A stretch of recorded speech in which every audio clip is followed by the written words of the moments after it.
Hello YouTube, it's M1NDxBEND3R here, and who else did you think was going to be leading my arachnid team? For the first time on this channel, I have brought back one of my characters with a completely new design. This is Phobia, the very first spider bot I ever featured on this channel. Now with a new design, new colors, and a brand new look on life. I mean, sure, whatever. As you can see, instead of her classic blue, black, and translucent orange spider mode, she sports a much larger white, black, and trans red spider mode to help her fit in with her fellow teammates on the arachnid team she is now the sergeant in command of. This time around, I really wanted to make sure there was a focus on realism for her spider mode, and sure, there's still very unrealistic colors, two giant cartoonish red eyes, but compared to her original spider mode, which in my opinion looked far less realistic than this, I think this is a massive improvement.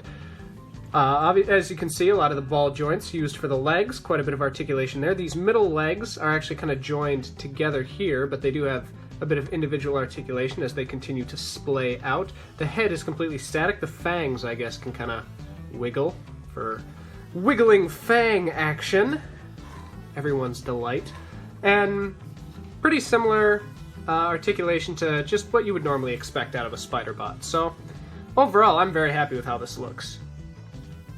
Comparing Phobia to one of the soldiers under her command and easily her biggest fan in the world, Spinnerets, you can see while they both turn into spiders, I did try very, very hard to make sure they turned into two different spiders. Phobias, I tried to make a bit more aggressive looking with the massive fangs and the slightly larger proportions. This was kind of more supposed to be a tarantula, while this, as I said in her own video, was modeled more after a jumping spider. I hope the differences come through, but I guess that's really up to you, the viewer. So we'll get Spinneret off to one side and get Phobia into her brand new robot mode. The lower half of Phobia transforms very similarly to Spinneret, but other than that, it is a brand new design. Like I said, I tried very hard to differentiate the two. So we fold the lower legs up, just like on Spinneret. This bit will fold down. That will become important later. And these can just kind of get out of the way for now. Again, similar legs to Spinneret, just like so. They are just going to fold down to become the robot mode's legs. There they sit. And these can just kind of sit here for now. Actually, we'll do this now. So these fold together against the leg. Sure, a lot of you have already guessed where this is going. And this whole assembly is just going to kind of wrap around her legs to sit along them as like a trench coat or a battle skirt or something along those lines. Just a piece of clothing that she wears around her legs, whatever you want it to be. Up top, the thorax splits open like so. The ponytail, she still has her infamous ponytail, detaches, folds down, chest plate folds out, the head folds up, ponytail goes all the way around. Arms fold out, rotate to fold down. Same thing on the other side, and just like that,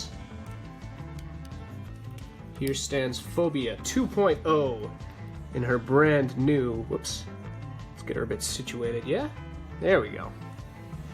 In her brand new robot mode. Hooray!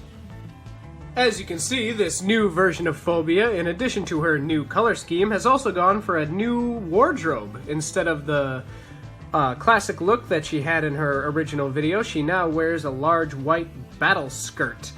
I imagine it serves as kind of like just plated armor to protect her legs and lower body from, I don't know, I guess shrapnel or landmines or whatever a Decepticon assassin runs into in the line of duty. She does, of course, still have her iconic ponytail. I had to absolutely make sure that stayed part of the design. In fact, one of the biggest challenges I had while designing this figure was not only making sure it transformed into a solid-looking fembot and a decent-looking spider bot, I also had to make sure it looked like Phobia. You know, I didn't want to just create a generic fembot and say, hey guys, it's Phobia. I wanted to make sure you guys could tell who this was, so a lot of extra work went into that, and I'm very happy with how it turned out.